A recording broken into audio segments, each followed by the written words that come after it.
నమస్తే welcome to SDV news bulletin లో ముందుగా హెడ్లైన్స్ చూద్దాం.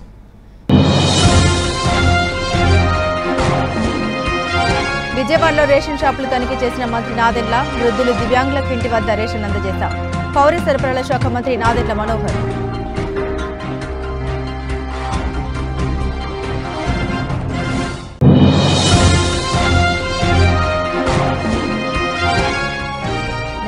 ఈ నెల 21న విశాఖలో 5 లక్షల మంది యోగా డేలో పాల్గొనేలా పక్కగా ఏర్పాటు చేయాలి. యోగా డేపై సమీక్షలో సీఎం చంద్రబాబు నాయుడు.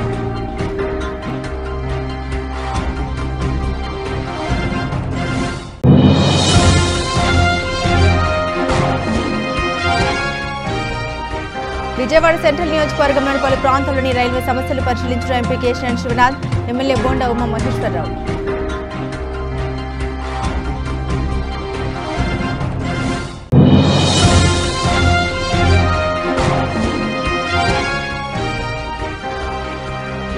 వైసీపీ హయాంలో గిరిజనులకు తీవ్ర అన్యాయం జరిగిందని టీడీపీ గిరిజన నేత కొండారెడ్డి నరహరి వరప్రసాద్ వెల్లడి.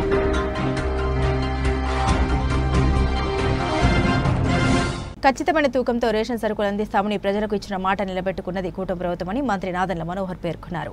Vijayawada Vidyadharapuram circle shop number 10 మరియు 15 చౌక దుకాణాలను మంత్రి నాదెండ్ల మనోహర్ కమిషనర్ సౌరభ్ గౌర్తో కలిసి ఆకస్మిక తనిఖీ నిర్వహించారు. తొలుత విజయవాడ విద్యాధరపురంలో వృద్ధ దంపతుల ఇంటికి వెళ్లిన మంత్రి నాదెండ్ల మనోహర్ స్వయంగా రేషన్ సరుకులు అందించారు. కొద్దిసేపు వృద్ధ దంపతులతో మాట్లాడారు. కొత్త రేషన్ విధానం అమలుపై ప్రజల అభిప్రాయాలు అడిగి తెలుసుకున్నారు. అదేవిధంగా డీలర్ ఇచ్చే బియ్యం నాణ్యతపై స్థానికుల అభిప్రాయాన్ని అడిగి తెలుసుకున్నారు. అనంతరం విద్యాధరపురం చెరువు సెంటర్లో 2 షాపుల్ని మంత్రి తనిఖీ చేశారు. బయట డిస్ప్లే బోర్డు ఏర్పాటు, ఇంటర్నెట్ సౌకర్యం, సర్వర్ పనితీరును అడిగి తెలుసుకున్నారు. డీలర్లు అందిస్తున్న మెటీరియల్ నిల్వలు పరిశీలించారు. కూటమి పాలన వచ్చిన ఏడాదైన సందర్భంగా ప్రతి ఇంటి వద్ద ముగ్గులతో ముగ్గులు వేసి సంబరాలు జరుపుకోవాలని మంత్రి నాదెండ్ల మనోహర్ పిలుపునిచ్చారు. జూన్ 4వ తేదీ గత ఏడాది రాక్షస పాలన పోయిన రోజు కనుక దీపావళి జరుపుకోవాలన్నారు. కూటమి ప్రభుత్వంలో భాగస్వాములైన 3 పార్టీలు కలిసి ప్రజలకు మరింత అంకిత భావంతో కలిసి పనిచేస్తామన్నారు. అనంతరం కేక్ కట్ చేసి పండుగ జరుపుకోవాలని కార్యకర్తలకు మంత్రి పిలుపునిచ్చారు. మా కూటమి ప్రభుత్వం ఒక స్పష్టమైన మార్పు తీసుకురావాలనే తపనతోటి మేము చేసిన ఈ కార్యక్రమం ప్రజలందరిలో కూడా ప్రతి జిల్లా నుంచి వస్తున్న సమాచారం అద్భుతంగా సాగుతున్న ఈ రేషన్ సరఫరా 29,760 షాపుల ద్వారా ఈ కార్యక్రమాన్ని ప్రజలకి మరింత మెరుగైన సేవలు అందించే విధంగా ముందుకు తీసుకెళ్ళగలిగాం. ఈ 3 రోజుల్లో నిజంగా ప్రతి ఒక్కరు కూడా ఎంతో అద్భుతంగా సహకరించి కష్టపడ్డారు. మా డిపార్ట్మెంట్ తరఫున, రెవెన్యూ శాఖ తరఫున, ఫేర్ ప్రైస్ డీలర్లు అందరూ కూడా, రేషన్ షాప్ ఓనర్లు ఎవరైతే ఉన్నారో యాజమాన్యులు వాళ్ళందరూ కూడా మనస్ఫూర్తిగా చేసిన ఈ కార్యక్రమంలో ఇప్పుడు వరకు మనకు వచ్చిన సమాచారం ఈరోజు 3వ రోజు రాష్ట్ర వ్యాప్తంగా 62,14,000 కార్డు కుటుంబాలకి మేము సరుకులు ఈ రోజున పూర్తి చేయగలిగాం.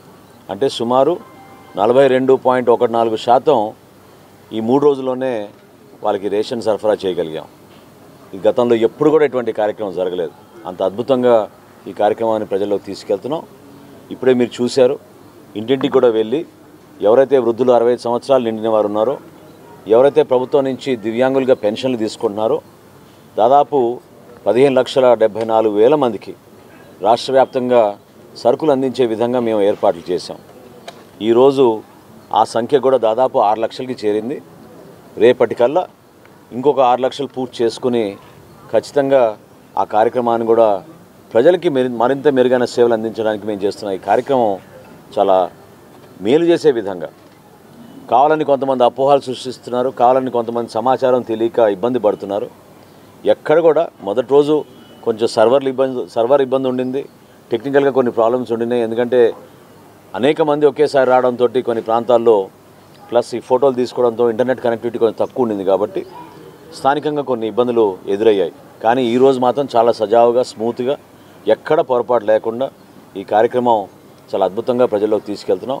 రేషన్ షాపుల ద్వారా 1వ తారీఖు నుంచి 15వ తారీఖు వరకు ఉదయం 8 నుంచి 12 వరకు, సాయంత్రం మళ్ళీ 4 నుంచి 8 వరకు ప్రతి ఒక్కరికి తలుపులు తెరుచుకుని ఎవరైతే ఆ లబ్ధిదారులు ఉన్నారో, ఆ కార్డుదారులు ఉన్నారో వాళ్ళు స్వయంగా వచ్చి ఈ షాపుల ద్వారా వాళ్ళకి కోరిన సమయంలో వాళ్ళు ఎవరు కూడా పనులు మానేసుకుని ఎదురు చూసుకున్న పరిస్థితి లేకుండా వారికి అందుబాటులో ఉండేటట్టు ఈ ఫేర్ ప్రైస్ షాప్స్ని ప్రారంభించాం. ఈరోజు విజయవాడలో గురునాథ్ గారు అనే ఈ fair price shop dealer shop number 15 ఈరోజు తనిఖీ చేయడం జరిగింది. అక్కడ కూడా ఎట్లా జరుగుతుందనే ఒక ప్రాసెస్ ఎట్లా జరుగుతుందని తెలుసుకున్నప్పుడు ఇక్కడికి విచ్చేసిన లబ్ధిదారులు కూడా చాలా హర్షం వ్యక్తపరిచారు.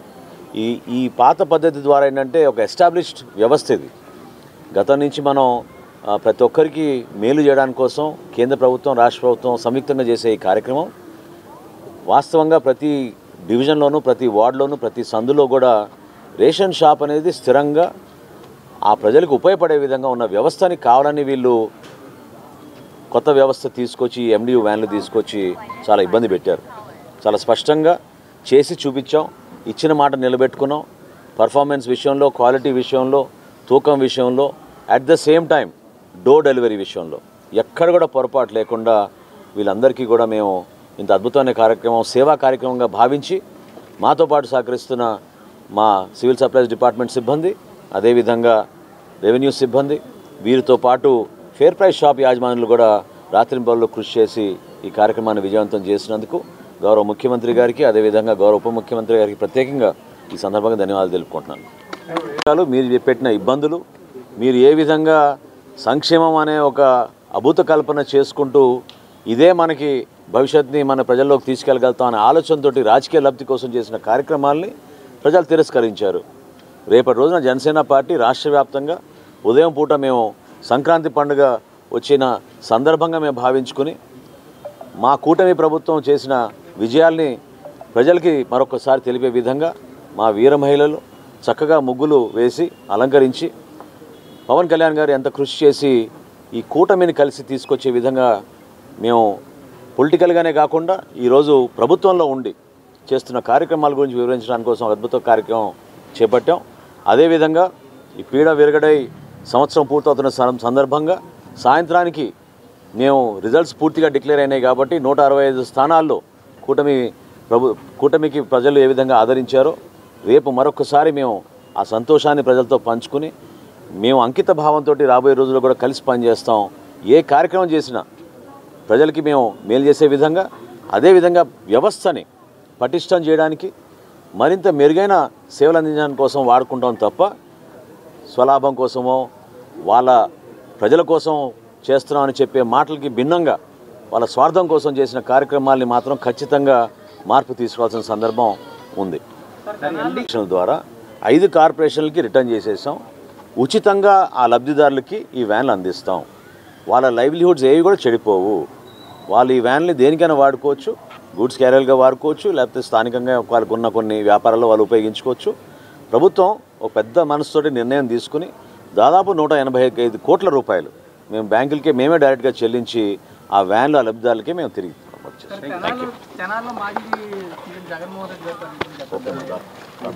విజయవాడ నగరంలో బద్మాషులు చిత్ర యూనిట్ సందడి చేసింది. ఈ నెల 6వ తేదీన విడుదల కానున్న తమ చిత్రాన్ని ప్రేక్షకులు తప్పక వీక్షించి విజయవంతం చేయాలని చిత్ర నటినట్లు కోరారు. మొగల్ రాజాపురంలోని ఒక హోటల్లో ఏర్పాటు చేసిన విలేకరుల సమావేశంలో చిత్ర నటినట్లు విద్యాసాగర్ దీక్ష మాట్లాడారు. పూర్తిస్థాయి గ్రామీణ నేపథ్యంలో బద్మాషుల చిత్రాన్ని నిర్మించాలని, ఈ చిత్రంలో ప్రతి సన్నివేశం ప్రేక్షకుల్ని ఆకట్టుకునే విధంగా ఉంటుందన్నారు. దర్శకుడు శంకర్ చేకూరి నూతన నటినట్లతో ఈ చిత్రాన్ని అద్భుతంగా తీయడం జరిగిందని తెలిపారు. ఈ నెల 6వ తేదీన ఈ చిత్రం విడుదల కానుందని, చిన్న చిత్రాన్ని ప్రేక్షకులు తప్పక వీక్షించి విజయవంతం చేయాలని కోరారు. ఈ చిత్రానికి ప్రముఖ టెక్నీషియన్స్ పనిచేశారని, ప్రతి సన్నివేశాన్ని దర్శకుడు మనసుకు హత్తుకునే విధంగా తీయడం జరిగిందన్నారు. అనంతరం దర్శకుడు శంకర్ చెరుకూరి మాట్లాడుతూ బద్మాషుల చిత్రం టైటిల్కు ప్రేక్షకుల నుండి విశేష స్పందన వచ్చిందన్నారు. చిత్రంలో కామెడీ, ప్రేమ సన్నివేశాలు కడుపుబ్బ నవ్వించే విధంగా ఉంటాయన్నారు. 6వ తేదీన ఈ చిత్రం ప్రేక్షకుల ముందుకు రానుందని, ప్రేక్షకులు తప్పక చిత్రాన్ని వీక్షించి ఆదరించాలని కోరారు. విలేకరుల సమావేశంలో చిత్ర నటినట్లు పాల్గొన్నారు. నా పేరు శంకర్ చేకూరి, బద్మాషులు ఫిలిం డైరెక్టర్ అండ్ ప్రొడ్యూసర్ మాట్లాడుతున్నాను. ఈరోజు మా జూన్ 6th రోజు మా బద్మాషులు మూవీ థియేటర్లో గ్రాండ్గా ఏపీ అండ్ తెలంగాణలో రిలీజ్ కాబోతుంది. దానిలో భాగంగానే ఈరోజు విజయవాడకి ప్రమోషన్స్ కోసం వచ్చాను. ఇక్కడ చాలా బాగా హార్ట్ఫుల్గా రిసీవ్ చేసుకున్నారు మమ్మల్ని. చాలా హ్యాపీగా అనిపించింది. అండ్ మీరు ఎంత అయితే హ్యాపీగా మమ్మల్ని రిసీవ్ చేసుకున్నారో మా సినిమా చూసి కూడా మిమ్మల్ని మాకంటే ఎక్కువ ఆనందింపజేస్తుంది మా సినిమా. 2 గంటలు ఎంటర్టైన్ అవ్వడానికి తీసిన సినిమా. మీరు ఫ్రెండ్స్తో వెళ్ళినా వైబ్ అవుతారు, ఫ్యామిలీతో పోతే ఎంటర్టైన్ అవుతారు. కంప్లీట్గా చిన్నపిల్లల నుంచి పెద్దవాళ్ళ వరకు చూడవలసిన ఒక ఫిలిం. క్లీన్ కామెడీ ఉంటుంది, ఎటువంటి బూతులు లేవు, వల్గారిటీ ఉండదు. పంచెస్ ఉండవు, రియలిస్టిక్ కామెడీ ఉంటుంది. ఒక విలేజ్లోకి వెళ్ళి ఒక 2 గంటలు మనం సరదాగా గడిపినట్టే ఉంటుంది. సో జూన్ 6న మా సినిమా రాబోతుంది. ప్లీజ్ అందరూ వెళ్ళి చూసి మమ్మల్ని ఆశీర్వదిస్తారని కోరుకుంటున్నాను. మీరు ఇచ్చే 150 రూపాయలు కానీ ఎంతో, మేము పెట్టే ప్రైజ్ మేము 150 రూపాయలు మీరు పెడితే మాత్రం ఏమాత్రం వేస్ట్ కాదు. ఆ నమ్మకం మాకుంది సినిమా పైన. సినిమా చాలా బాగా వచ్చింది. మీరు పెట్టే 150 రూపాయలు మరియు 2 గంటల టైం ఏమాత్రం మా సినిమాకి వస్తే వేస్ట్ అవ్వదు. సో సినిమా చాలా బాగా వచ్చింది. జూన్ 6న వచ్చి చూసి మమ్మల్ని అందరినీ ఆశీర్వదించాలని కోరుకుంటున్నాను. Thank you very much. నమస్కారం. ఇక్కడికి వచ్చిన మీడియా పెద్దలందరికీ థ్యాంక్ యూ అండి. Thank you so much. మేము ఈరోజు విజయవాడకి రావడం జరిగింది. మా బద్మాషులు ప్రమోషన్లో భాగంగా పొద్దున్నే అమ్మవారి దర్శనం చేసుకొని మాకు ఈరోజు విజయవాడలో సో అన్ని రకాలుగా ప్రమోషన్ చేస్తున్నాము. సో మేము ఒకటే చెప్తున్నాము, జూన్ 6th రోజు మా బద్మాషుల మూవీ రిలీజ్ అవుతుంది. మీరు అందరూ వచ్చి సినిమా చూస్తే కనుక సో చాలా ఎంజాయ్ చేస్తారు. నవ్వులు ఉన్నాయి, చాలా హ్యాపీ ఎమోషన్ ఉంది, ఒక ఎమోషన్ లాంటి మంచి కథ ఉంది. సో కంప్లీట్గా మా సినిమాని చూడండి.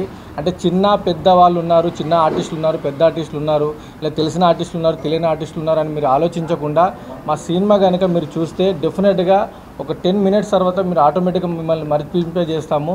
సో ఫన్ జనరేట్ చేస్తారు, మమ్మల్ని కథలోకి ఇన్వాల్వ్ చేస్తాము. సో నవ్వుకుంటారు, ఎంజాయ్ చేస్తారు. చిన్నపిల్లల నుంచి పెద్దవాళ్ళ వరకు అందరు కలిసి చూడొచ్చండి. ఇందాక సార్ చెప్పినట్టుగా ఎలాంటి అడల్ట్ కంటెంట్ ఏమీ లేదండి. సో మీరు చిన్న అంటే ఊర్లో ఉంటారు కదా, బాబాయ్ తాత కానీ మామ కానీ పిన్ని కానీ ఇలా అందరూ కలిసి చూసినా ఎట్లాంటి మీకు అభ్యంతరకరంగా ఎలాంటి సీన్స్ ఉండవండి. సో నవ్వుకునే సినిమా తీసాము, బద్మాషులు అనే సినిమా. జూన్ 6th రోజు మీరు అందరూ కలిసి చూడండి. సో మమ్మల్ని ఎంకరేజ్ చేయండి. చిన్న సినిమా, సో పెద్ద విజయం కావాలని కోరుకుంటున్నాము. మీ మీడియా సపోర్ట్ మాకు ఖచ్చితంగా కావాలి. ఈరోజు విజయవాడ కూడా చాలా రిసీవ్ చేసుకుంటున్నారు. ప్రతి ఒక్కరు అరే బద్మాషుల గురించి కొంతమంది తెలిసిందని చెప్పి మాకు విష్ చేస్తున్నారు. సో థ్యాంక్ యూ అండి విజయవాడ ప్రజలందరికీ. ఇది ఒకటే తెలంగాణ ప్రాంతానికి సంబంధించిందని ఒకటే కాదండి, అది ఓన్లీ స్లాంగ్ సంబంధించి వాడడం జరిగింది. కానీ అన్ని భాషా ప్రాంతాల వాళ్ళు అన్ని రకాల వాళ్ళు చూడొచ్చండి, ఎట్లాంటి అభ్యంతరకరంగా లేదు. సో ప్లీజ్ మమ్మల్ని సపోర్ట్ చేసి సో సార్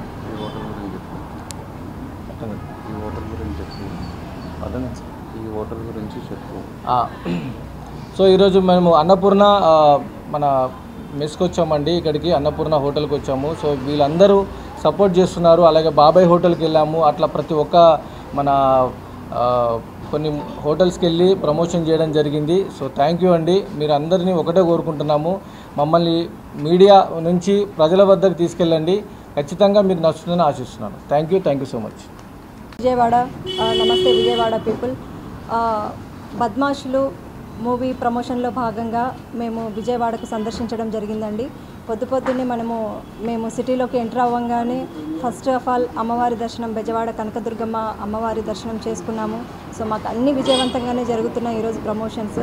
సో అందులో భాగంగానే మేము వచ్చేసి ఫస్ట్ బాబాయ్ హోటల్ని సందర్శించాము. అక్కడ కూడా ఫుడ్ టేస్ట్ చేయడం జరిగింది. తర్వాత KFCలో అక్కడ వెళ్ళి కొరియన్ వంటకాలు కూడా అవి కూడా టేస్ట్ చేసాము. చాలా ఇంటరాక్ట్ అయ్యాము. ఇక్కడ వాళ్ళు కూడా మీడియా ప్రతినిధులు, తర్వాత ఇన్ఫ్లుయెన్సర్స్ మాకు చాలా సపోర్ట్ చేస్తూ వచ్చారు. అదేవిధంగా ఈరోజు మేము మధ్యాహ్నం వచ్చామండి అన్నపూర్ణమ్మ మిలిటరీ భోజనశాలకి. వచ్చినప్పటి నుంచి ఒకటే ఫుడ్, అసలు ఫుడ్లో ఇన్ని వెరైటీస్ ఉన్నాయా, ఇంత ఆప్యాయత ఉందా అనేసి మేము చూస్తున్నాము. So thank you so much Annapurnamma military hotel మేనేజ్మెంట్కి థ్యాంక్ యూ. చాలా రుణపడి ఉంటామండి. ఇక్కడ ప్రజలు మమ్మల్ని ఎంత ఆదరిస్తున్నారంటే, ఇది భాషాపరంగా పక్కన పెడితే ఇది ఒక మంచి సినిమా, ఒక ఊరి సినిమా. అంటే ఒక ఊరిలో 2 క్యారెక్టర్లు ఉంటాయండి. ప్రతి ఊరిలోనూ ఉంటాయి ఇలాంటి క్యారెక్టర్లు. మిమ్మల్ని నవ్వించి మిమ్మల్ని కవ్వించే క్యారెక్టర్స్ అయితే ప్రతి ఊరిలోనూ ఉంటాయి. అలాంటి ఎలిమెంట్స్, అలాంటి కథతోటి డైరెక్టర్ శంకర్ సార్ వచ్చేసి అలాంటి దాంతో సినిమా తీయడం జరిగింది. అందులో నేను ఒక లీడ్ క్యారెక్టర్ చేయడం నేను చాలా అదృష్టంగా భావిస్తున్నాను. నేను దీక్షా కోటేశ్వర్. అదేవిధంగా ఇక్కడ స్పందన చూస్తుంటే అసలు సినిమా అంటే జనాలకు ఒక ఎంటర్టైన్మెంటే కాదండి, ఒక ఇష్టం, ఒక ప్యాషన్, ఒక ఇంకా లైఫ్, ఇంకేం చెప్పినా కూడా తక్కువేనండి. విజయవాడ పీపుల్ అయితే అమేజింగ్ అండి. ఫుడ్ విషయంలో, సినిమా విషయంలో అయితే amazing. Thank you Vijayawada, thank you so much. June 6న థియేటర్లలో మా మూవీ బద్మాషులు మూవీ రిలీజ్ అవుతుంది. తప్పకుండా మూవీ థియేటర్లో మాత్రమే చూడండి, తర్వాత మీ ఆప్షన్. సో మమ్మల్ని అది చిన్న సినిమా, చిన్న క్యారెక్టర్లు అంటే చిన్న ఆర్టిస్టులు లేదా తెలియని ఆర్టిస్టులు అని మాత్రం మీరు భావించకండి. ఈ సినిమా చూస్తే కనుక ఈ క్యారెక్టర్స్కి, ఈ సినిమాకి ఈ అన్నోన్ ఫేసెసే కరెక్ట్, వీళ్ళే న్యాయం చేకూర్చారు అనేది అయితే మీకు తప్పకుండా మీ మనసులో అయితే అది వస్తుంది. సో మీరు మమ్మల్ని ఆదరించి మా సినిమాకు మంచి సక్సెస్ ఇచ్చి మా డైరెక్టర్ గారికి మంచి విజయం ఇచ్చి ఇంకా 4 సినిమాలు తీసే విధంగా మీరు ప్రోత్సహిస్తారని నేను మీడియా ముఖంగా తెలుపుతున్నాను. So thank you media, thank you so much. Thank you Vijayawada, love you. ఈ నెల 21వ తేదీన ఏపీలో నిర్వహిస్తున్న అంతర్జాతీయ యోగా డే కార్యక్రమానికి ప్రజల నుండి వస్తున్న స్పందన ఎంతో ఉత్సాహాన్ని ఇస్తోందని సీఎం చంద్రబాబు నాయుడు అన్నారు. రాష్ట్ర వ్యాప్తంగా ఇప్పటివరకు జరిగిన రిజిస్ట్రేషన్లు, జిల్లాలో జరుగుతున్న యోగా సాధన కార్యక్రమాల్లో ప్రజల భాగస్వామ్యం సంతృప్తికరంగా ఉందని ముఖ్యమంత్రి అన్నారు. పూర్తిస్థాయి సన్నద్ధతతో, ప్రజల భాగస్వామ్యంతో అధిక మందితో యోగా నిర్వహించి గిన్నిస్ వరల్డ్ రికార్డు సృష్టించాలనే లక్ష్యాన్ని పూర్తి చేయాలని సీఎం అన్నారు. జూన్ 21న విశాఖలో 5 లక్షల మంది పాల్గొనేందుకు అవసరమైన ఏర్పాట్లు పక్కాగా జరగాలని సీఎం అన్నారు. ప్రధానమంత్రి నరేంద్ర మోదీ రాక సందర్భంగా ట్రాఫిక్ పరంగా ఆంక్షలు ఉంటాయని, వీటిని దృష్టిలో పెట్టుకుని ఇబ్బంది లేకుండా చూడాలని సీఎం అన్నారు. అన్ని ప్రాంతాల నుండి ప్రజలు యోగా డే కార్యక్రమానికి వస్తారని, ఎవరు ఎటు వెళ్లాలి, ఎక్కడ ఏ కార్యక్రమాల్లో పాల్గొనాలి అనే విషయంలో ముందుగానే గైడ్ చేయాలని సీఎం అన్నారు. ట్రాఫిక్ సహా ఏ ఇబ్బంది ఉండకూడదు, అందరూ నిర్దేశించిన ప్రాంతానికి చేరుకునేలా చూడాలని సీఎం అన్నారు. యోగా డే కంటే ముందు 2 సార్లు రాష్ట్ర స్థాయిలో భారీగా ఫ్రీ ఈవెంట్ కార్యక్రమాలు నిర్వహించాలని సూచించారు. కాపులపై చంద్రబాబుకు ఎందుకంత కోపం అంటూ మాజీ మంత్రి అంబటి రాంబాబు నిలదీశారు. కోర్టు కొట్టేసిన కేసును మళ్లీ తిరగకపోవడంతో కాపు సమాజం తరపున ఒక కార్యాచరణ ప్రకటిస్తామని తెలిపారు. కాపులను బీసీలోకి చేర్చుతామని 2014 ఎన్నికలకు ముందు చంద్రబాబు హామీ ఇచ్చారు. ఆ హామీని అమలు చేయాలని ముద్రగడ పద్మనాభం ఉద్యమం చేశారు. ఆయన పిలుపుతో అన్ని రాజకీయ పార్టీలోని కాపులు మద్దతు తెలిపారని అంబటి రాంబాబు వివరించారు. కాపు సమాజానికి చంద్రబాబు సమాధానం చెప్పాలని అంబటి రాంబాబు డిమాండ్ చేశారు.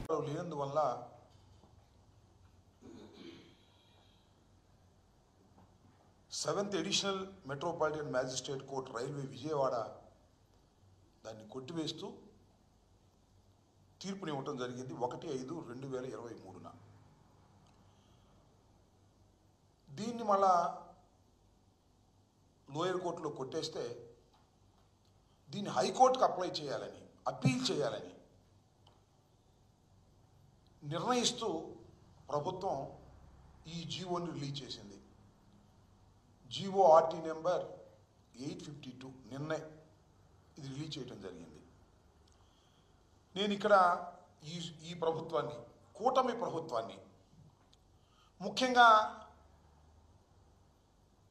చంద్రబాబు నాయుడు గారిని సూటిగా ఒకటి ప్రశ్నించదలుచుకున్నా. ఎందుకు మీకు కాపు ఉద్యమం మీద కోపం, కాపు కులం మీద కోపం, ముద్రగడ పద్మనాభం గారి మీద ఎందుకు మీకు కోపం? ఒక్కసారి వెనుక నేపథ్యంలోకి వెళ్తే నారా చంద్రబాబు నాయుడు గారు 2014లో కొల్లలుగా ఇచ్చిన హామీల్లో ఒకటి కాపుల్ని బీసీలో చేరుస్తానని. చిరకాల కోరిక, మాకు సెంటిమెంట్ అది. ఆంధ్ర రాష్ట్రంలో ఉన్నటువంటి కాపులు బీసీల్లో చేర్చమని అనేకమైనటువంటి ఉద్యమాలు చేసినటువంటి సందర్భాలు ఉన్నాయి.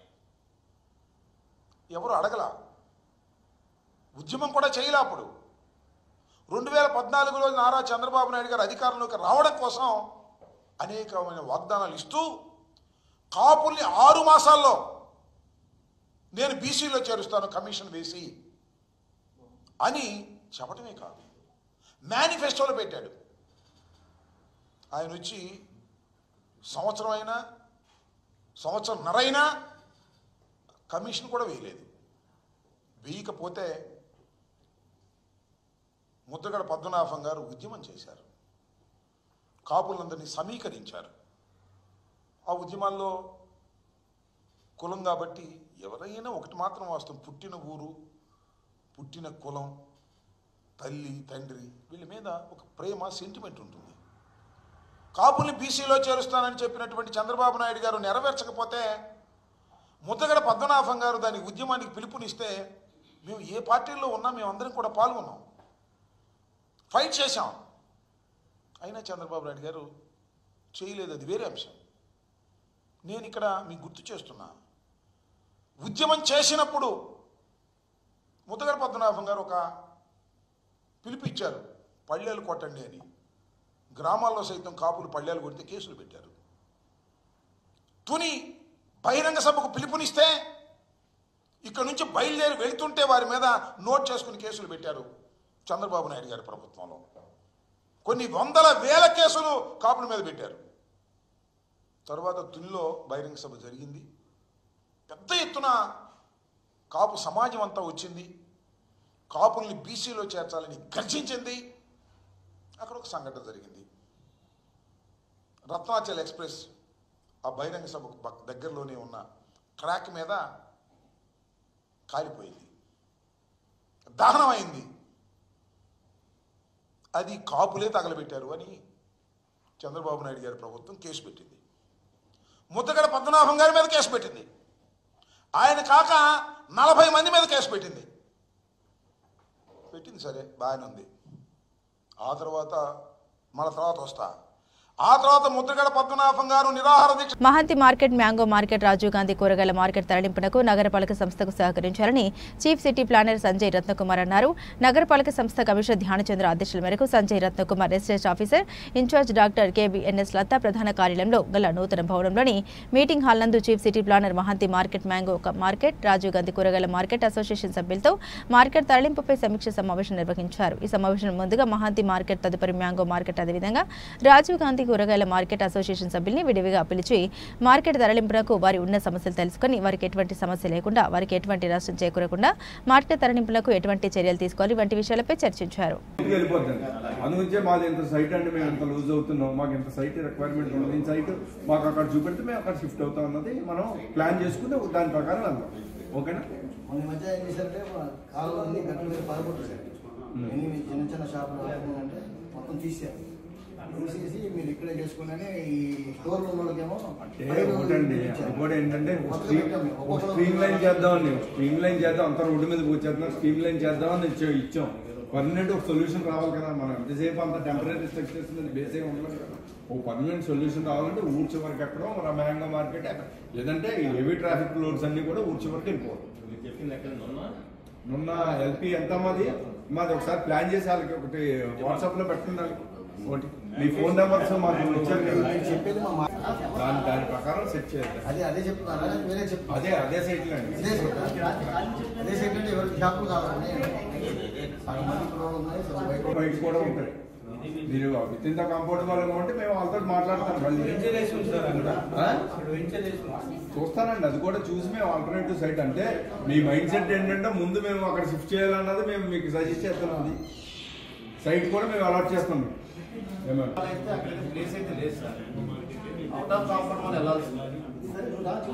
ఎంత సైట్ కావాలన్నది కావాలి. మాజీ ముఖ్యమంత్రి జగన్ తన రాజకీయ ప్రయోజనాల కోసం రాయి దాడి చిత్రీకరించి అమాయకుడైన వడ్డెర కులస్తులు సతీష్పై అక్రమ కేసు పెట్టారని విశ్రాంత ఐపీఎస్ అధికారి ఏబీ వెంకటేశ్వరరావు ఆరోపించారు.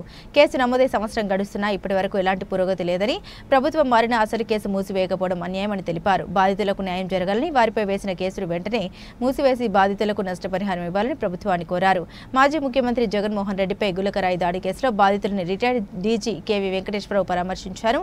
సింగ్ నగర్లోని బాధితుల నివాసానికి వెళ్లి బాధితులకు ధైర్యం చెప్పారు. ఈ సందర్భంగా మాజీ ఐపీఎస్ అధికారి ఏబీ వెంకటేశ్వరరావు ప్రభుత్వంపై తీవ్ర విమర్శలు చేశారు. ఈ కేసులో సతీష్ అనే వడ్డెర కులానికి చెందిన వ్యక్తి జీవితాన్ని పూర్తిగా నాశనం చేశారని ఆయన ఆరోపించారు. రాజకీయ ప్రయోజనాల కోసం రాయి దాడిగా చిత్రీకరించి అధికారం దుర్వినియోగం చేశారని ఆరోపించారు. సతీష్పై ఎలాంటి ఆధారాలు లేకుండా బలహీనుని భావించి అతన్ని బలిగా చేశారని, 45 రోజుల జైల్లో పెట్టి మానసికంగా వేధించారని తెలిపారు. బాధితులపై 3rd డిగ్రీ వాడిన తీరును వర్ణిస్తూ విని గుండె తరుక్కుపోతుందని వ్యాఖ్యానించారు. ప్రభుత్వం బాధితుల్ని మభ్యపెట్టి 2 లక్షల రూపాయలు ఇస్తామని చెప్పిందన్నారు. ఇంత దుర్మార్గంగా వ్యవహరించిన పోలీసులపై ఎందుకు చర్యలు తీసుకోవడం లేదని ప్రశ్నించారు. కేసులో బాధితులకు ఎలాంటి సంబంధం లేకపోయినా ఎందుకు ఇబ్బంది పడ్డారన్న దాని మీద సమాజం ఆలోచించాల్సిన అవసరం ఉందన్నారు. బాధితులకు న్యాయం జరగాలని, వారిపై వేసిన కేసును వెంటనే మూసివేసి బెయిల్ బాండ్లను రద్దు చేయాలని, వారు కట్టిన డబ్బులు తిరిగి ఇవ్వాలని డిమాండ్ చేశారు. అలాగే బాధితులకు నష్టపరిహారం ఇవ్వాలని ప్రభుత్వాన్ని కోరారు. వాయిస్ దగ్గర పెట్టా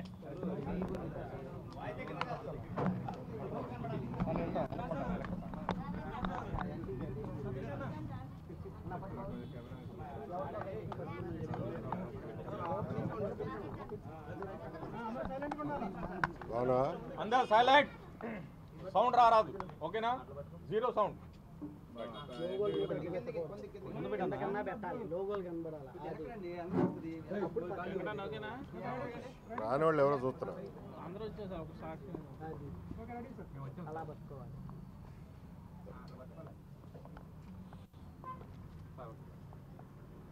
సార్ అందరూ రెడీ కదా? Ready sir. మనుషుల్ని వాళ్ళ జీవితాలని శవాల్ని తొక్కుకుంటూ రాజకీయాలు చేసి అధికారం కోసం ఎంత నీచమైన పనులైనా చేసే జగన్మోహన్ రెడ్డి రాజకీయానికి ఇదొక తార్కాణం.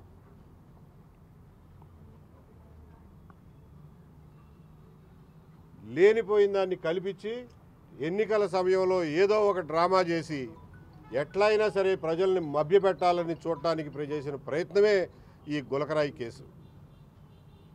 ఇందులో బాధితులు ఎవరు, వాళ్ళ జీవితం ఏంటి, వాళ్ళు ఏమైపోతారు అనే స్పృహ కానీ పట్టింపు కానీ జగన్మోహన్ రెడ్డికి, ఆయన పార్టీకి, ఆయన పార్టీ నాయకులకి ఎవరికీ ఉండదు. ఇక్కడ ఒక వడ్డెర యువకుడిని, వాళ్ళ కుటుంబాన్ని, ఇక్కడ వేలాది మందిగా ఉన్నటువంటి వడ్డెర సమాజాన్ని జీవితాలని అతలాకుతలం చేసినటువంటి సంఘటన ఇది. గజమాల వేసినప్పుడు తగిలిన దెబ్బో ఎట్లా తగిలిందో తెలియదు కానీ కొద్దిగా చీరుకుపోయి రక్తం వచ్చిన సంఘటనని నిమిషాల్లోనే ఎవరో రాయేసి కొట్టారు, హత్యా ప్రయత్నం చేశారు అనే నాటకంగా దాన్ని అప్పటికప్పుడు మార్చిపాడేసి ఎవడ దొరుకుతాడా బలిపశువు అని చెప్పి 2-3 రోజులు వెతికి అందరికంటే బలహీనంగా కనపడినటువంటి ఈ సతీష్ని ఒక ముద్దాయిగా చిత్రీకరించి ఏమాత్రం సాక్ష్యాధారాలు లేకుండా, ఏమాత్రం సాక్ష్యం లేకుండా అతన్ని తీసుకెళ్లి అరెస్ట్ చేసి 45 రోజుల పాటు జైల్లో పెట్టారు. కోడికత్తి శ్రీని 5 సంవత్సరాలు జైల్లో పెడితే సతీష్ని 45 రోజుల పాటు జైల్లో పెట్టారు. ఆ రోజున ఎలక్షన్ల హీట్లో, రాజకీయ వేడిలో ఎవ్వరూ ముందుకొచ్చి సాయం చేయడానికి కూడా భయపడిన రోజులవి ఒకసారి గుర్తు తెచ్చుకోవాల్సిందిగా కోరుతున్నాను. ఆ రోజుల్లో సలీం గారు ఈ కుటుంబానికి అండగా వచ్చి ₹1 కూడా ఫీజు తీసుకోకుండా ఇప్పటివరకు ఆ కుటుంబానికి అండగా నిలబడ్డారు. ఈ కుర్రాడిని 45 రోజులకైనా బయటికి తీసుకురావడానికి ప్రయత్నం చేసి సఫలమయ్యారు. గవర్నమెంట్ మారిన తర్వాత ఇప్పటికి సంవత్సరం అయిన తర్వాత కూడా ఈ కుర్రాడి మీద పెట్టినటువంటి తప్పుడు కేసుని, పచ్చి తప్పుడు కేసుని ఇవాళ వరకు విత్డ్రా చేయలేదు, ఆ కేసుని క్లోజ్ చేయలేదు. ఆ కుర్రాడు ఇవాళకి వారం వారం పోలీస్ స్టేషన్కి వెళ్ళి సంతకం పెట్టడమే కాకుండా అక్కడ చిన్న చితక పనులు కూడా చేయించుకుంటున్నారంటే ఈ దుర్మార్గం ఎప్పటికి ఆగుతుంది అని చెప్పి ప్రశ్నిస్తున్నారు. ఇప్పటికే వాళ్ళు తిరగని గత ప్రభుత్వంలో అభివృద్ధికి నోచుకొని విజయవాడ సెంట్రల్ నియోజకవర్గాన్ని అభివృద్ధి పథంలో నడిపిస్తామని, విజయవాడ సెంట్రల్ నియోజకవర్గంలోని పలు ప్రాంతాల్లో పెండింగ్లో ఉన్న ఆర్ఓబీ, ఆర్యూబీల నిర్మాణానికి కృషి చేస్తామని విజయవాడ ఎంపీ కేశినేని శివనాథ్ హామీ ఇచ్చారు. ఎమ్మెల్యే బోండాతో కలిసి సెంట్రల్ నియోజకవర్గంలో అవసరమైన ఆర్యూబీ, ఆర్ఓబీ ప్రతిపాదనతో త్వరలో ఢిల్లీ వెళ్లి కేంద్ర రైల్వే శాఖ మంత్రి, రైల్వే బోర్డు చైర్మన్ను కలుస్తామని తెలిపారు. విజయవాడ సెంట్రల్ నియోజకవర్గంలోని పలు ప్రాంతాల్లోని రైల్వే సమస్యలను ఎంపీ కేశినేని శివనాథ్, ఎమ్మెల్యే బోండా ఉమామహేశ్వరరావుతో కలిసి పరిశీలించారు. 1వ డివిజన్ గుడిందల డాన్ బాస్కో ప్రాంతం, దేవినగర్, బాంబే కాలనీ, రైల్వే కట్ట, దేవినగర్, సింగ్ నగర్, మధ్యకట్ట, మధురనగర్, పప్పుల మిల్లు ప్రాంతాల్లో వారు పర్యటించారు. సెంట్రల్ నియోజకవర్గంలో నెలకొని ఉన్న రైల్వే సమస్యల్ని, ప్రజలు పడుతున్న ఇబ్బందుల్ని, పెండింగ్లో ఉన్న ఆర్ఓబీ, ఆర్యూబీ వివరాలను ఎంపీ కేశినేని శివనాథ్కు ఎమ్మెల్యే బోండా ఉమామహేశ్వరరావు వివరించారు. ఎమ్మెల్యే బోండాతో కలిసి సెంట్రల్ నియోజకవర్గంలో అవసరమైన ఆర్యూబీ, ఆర్ఓబీ ప్రతిపాదనతో త్వరలో ఢిల్లీ వెళ్లి కేంద్ర రైల్వే శాఖ మంత్రి, రైల్వే బోర్డు చైర్మన్ కలుస్తామని తెలిపారు. విజయవాడ సెంట్రల్ నియోజకవర్గంలో అవసరమైన ప్రాంతాల్లో పెండింగ్లో ఉన్న ఆర్ఓబీ, ఆర్యూబీల నిర్మాణానికి కృషి చేస్తామని తెలిపారు.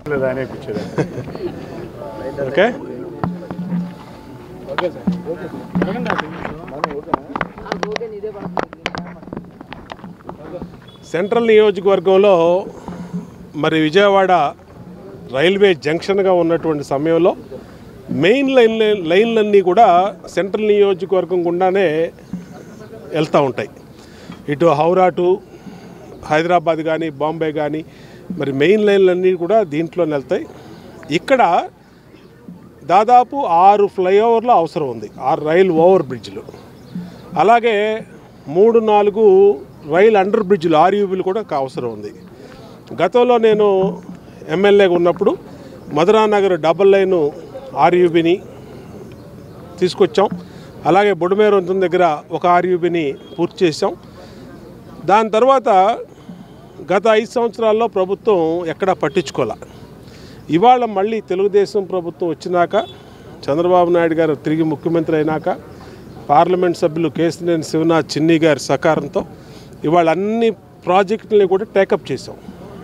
దీంట్లో గుణదల దగ్గర ఉన్నటువంటి డఫ్ అండ్ డమ్ స్కూల్ దగ్గర ఉన్నటువంటి రైల్వే గేటు 316 ఆల్రెడీ శాంక్షన్ వచ్చింది. అలాగే ఆర్ఓబి 2009లో మొదలుపెట్టి పెండింగ్లో ఉన్నటువంటి ఆర్ఓబి ఒలోచార్ కంపెనీ దగ్గరది ఇవాళ ఆల్మోస్ట్ టెక్నికల్ క్లియరెన్స్ అన్నీ కూడా అయిపోయి అది కూడా ఇంకొక 20 రోజుల్లోనో నెల రోజుల్లోనో స్టార్ట్ చేయబోతా ఉన్నాం. అంటే 2 ఫ్లైఓవర్లు అయిపోయినాయి. మూడోది పప్పుల మిల్లు దగ్గర ఒక ఆర్ఓబి కావాలి. దానికి కూడా మొన్న జాయింట్ ఇన్స్పెక్షన్ రైల్వే అధికారులు, మా డిపార్ట్మెంట్, స్టేట్ గవర్నమెంట్ అధికారులు అందరూ కూడా చేశారు. ఎంపీ గారి దృష్టిలో పెట్టాం. రేపు ఎంపీ గారు డిఆర్ఎం గారితో వాళ్ళందరితో కలెక్టర్లతో మీటింగ్ ఏర్పాటు చేశారు. ఆ మీటింగ్లో దాని మీద కూడా క్లియరెన్స్ వస్తుంది. ఇక్కడ వాంబే కాలనీలో దేవీనగరు వాంబే కాలనీ అంటే ఇది చాలా ప్రధానమైనటువంటి రైల్వే లైన్. ఇది ఈ రైల్వే లైన్ దగ్గర ప్రమాదాలకు గురయ్యి దాదాపు గత 10 సంవత్సరాల్లో 100 మంది చచ్చిపోయారు. దీంట్లో ఆర్ఓబి కానీ ఆర్యూబీ కానీ వేయాలన్నాం. సరే, అధికారులు ఆర్యూబీ అయితే తక్కువ బడ్జెట్తో అవుతుందని అంటున్నారు. ఆర్యూబీ అయినా నమస్కారం. విజయవాడ నగరంలో ముఖ్యంగా సెంట్రల్ నియోజకవర్గంలో రైల్వేకి సంబంధించి పలు ఆర్ఓబీలు ఆర్యూబీలు పెండింగ్ ఉన్నాయి. అందులో చాలా మట్టుకి గత 2014 నుంచి 19 నుంచి వరకు బోండా ఉమా గారు ఎమ్మెల్యేగా ఉన్న కాలంలోనే మనం చూస్తే చాలా రోడ్లే కాకుండా మనం సత్యనారాయణపురంలో ఆర్యూబీలు కూడా కంప్లీట్ చేయడం జరిగింది. వీటన్నిటికీ తోడు ఈ గొందల ప్రాంతం కానీ డివిజన్ 30వ నెంబర్ డివిజన్లో కానీ ఈ Vambay colony connection, Ayodhya Nagar Ranibabu colony connection కానీ ఆర్యూబీలు కానీ ఆర్ఓబీలు కానీ అన్నిటికీ కూడా రేపు డిఆర్ఎం గారితో నేను గౌరవ శాసనసభ్యులు బోండా ఉమ్మ గారు కలిసి మీటింగ్ ఏర్పాటు చేశాం.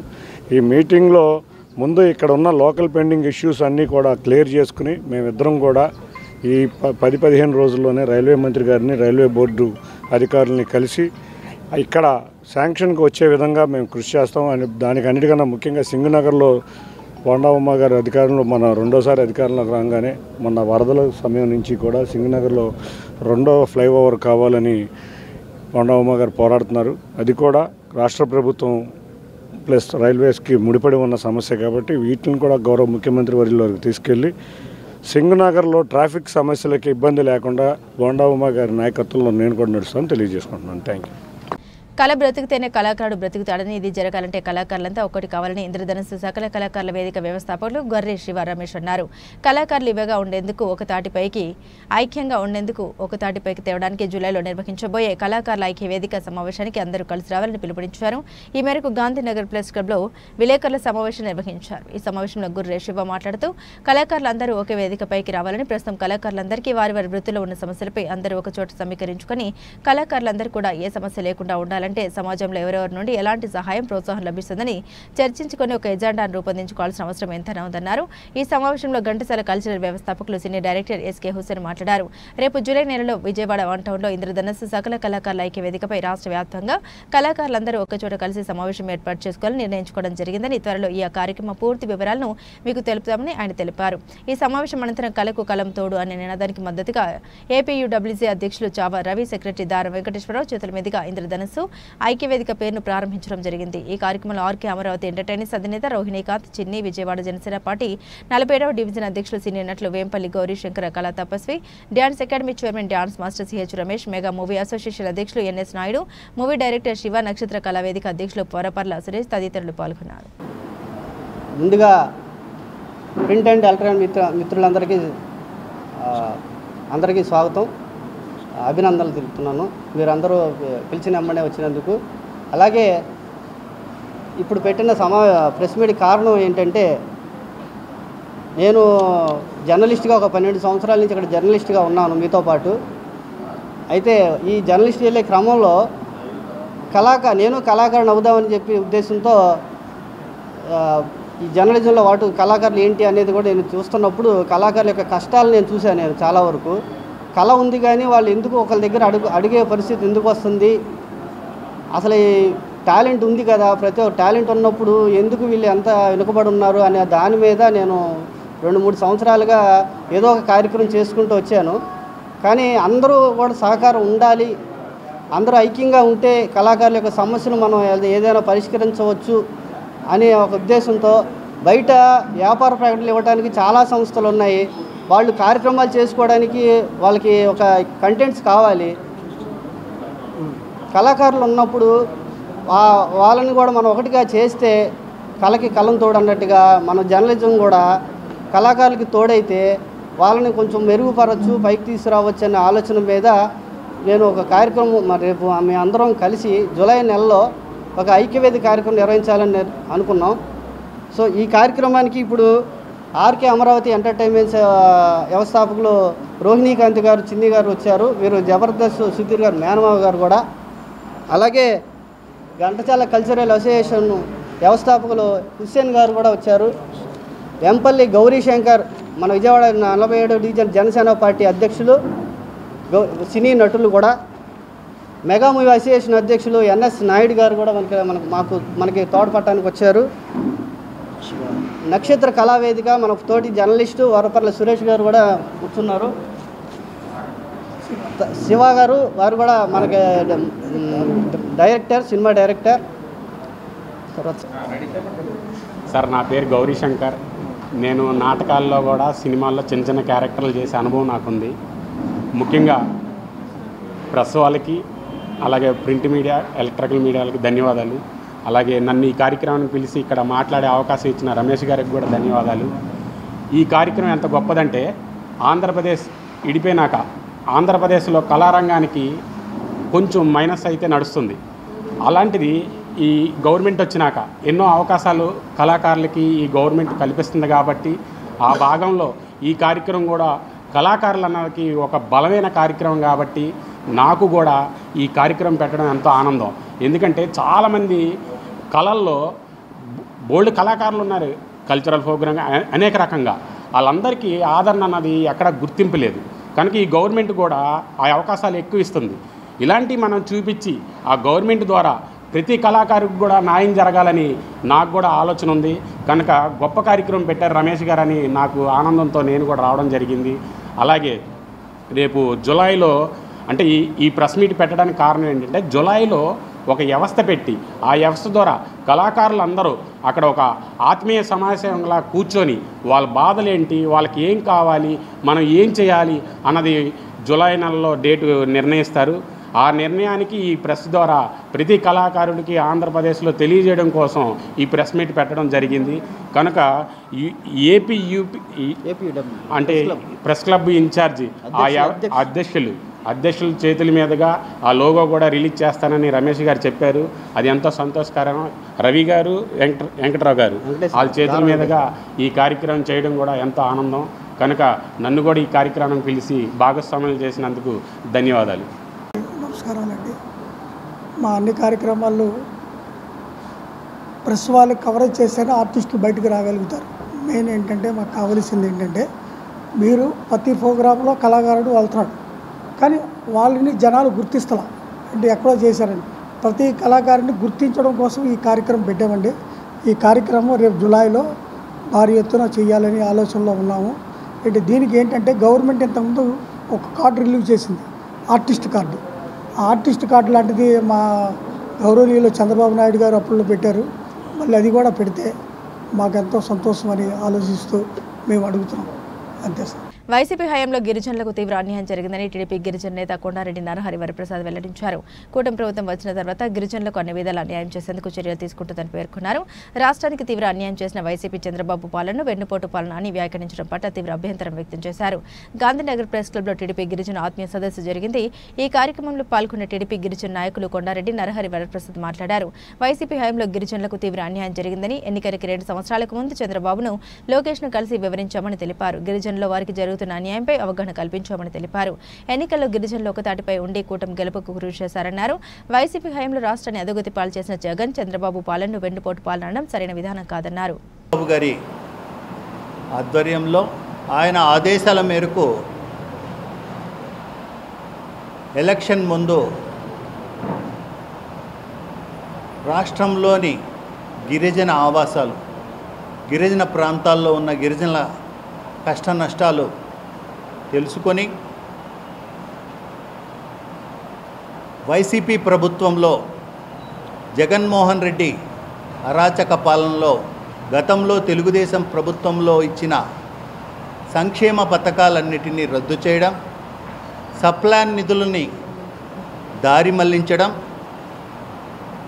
గిరిజనులపైన చాలా చిన్న చూపు చూసి వారి అభివృద్ధికి ఆటంకం కలిగించి వారిని 20 సంవత్సరాలు వెనక్కి తీసుకొని వెళ్ళి వాళ్ళ అభివృద్ధిని కుంటుపరిచిన జగన్మోహన్ రెడ్డి చేసిన అరాచకాలన్నిటినీ ఎప్పటికప్పుడు నారా లోకేష్ బాబు గారికి తెలియజేస్తూ ఆ ప్రాంతాల్లో నివసించిన గిరిజనులకి మనోధైర్యం పెంచి తిరిగి నారా చంద్రబాబు నాయుడు గారు వస్తే ఆయన ఇచ్చిన సంక్షేమ పథకాలతో మీరు సుభిక్షంగా ఉంటారని వారిని బలోపేతం చేసి 2024 ఎలక్షన్లో జగన్మోహన్ రెడ్డిని గద్దె దింపిన ఘనత ఈ గిరిజన పర్యాటకులు. తెలుగుదేశం పార్టీ విభాగంతో అనుసంధానమై వీరందరూ అనేక ప్రాంతాల రాష్ట్రంలో పర్యటించి మా టీంలో ఉండి వీళ్ళు గిరిజనుల్ని బలోపేతం చేయడం జరిగింది. అందుకు గాను నారా లోకేష్ బాబు గారు, ముఖ్యమంత్రి గారు ఈరోజు వీరి సేవలని గుర్తించి మా పర్యటనల్ని పరిగణలోకి తీసుకొని రాష్ట్రంలో అత్యున్నతమైన గిరిజన సలహా మండలి సభ్యులుగా వీరందరినీ నియమించడం జరిగింది. అందుకు కృతజ్ఞతాభావంతో ముఖ్యమంత్రి వర్యులకి నారా లోకేష్ బాబు గారికి మేము బులెటిన్ ముగించే ముందు హెడ్లైన్స్ మరోసారి.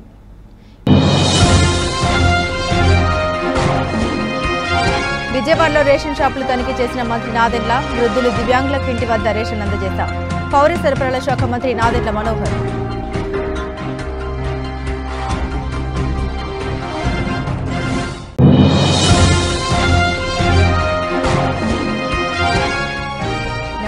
ఈ నెల 21న విశాఖలో 5 లక్షల మంది యోగా డేలో పాల్గొనేలా పక్కగా ఏర్పాటు చేయాలి. యోగా డేపై సమీక్షలో సీఎం చంద్రబాబు నాయుడు.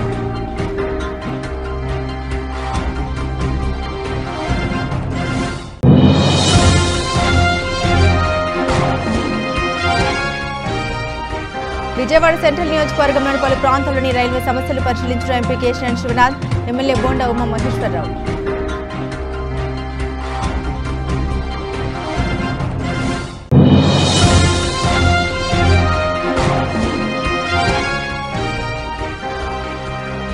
వైసీపీ హయాంలో గిరిజనులకు తీవ్ర అన్యాయం జరిగిందని టీడీపీ గిరిజన నేత కొండారెడ్డి నరహరి వరప్రసాద్ వెల్లడి.